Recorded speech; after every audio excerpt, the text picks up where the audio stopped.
Wow! Ang lapit na. Dito kami ngayon sa Singapore Street. Ang dikit-dikit ng mga barko dito. Ang lapit lang. Pwede mo na matapunan ng ano? Papel. Sus, oh. Punta ko dito sa likod namin. Baga may na damage ba. Buti na lang. Wala. Ayan, oh. Laki ring barko yan, oh. Grabe dito sa Singapore. Ang daming barko. Yan, tinitingnan ko lang yung sa likod kung wala kaming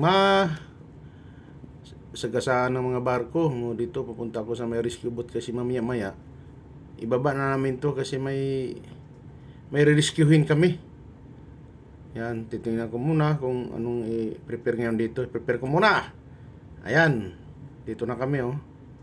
Yan, sumasakay na yung tapat na kasama namin kasi may rescuehin kami.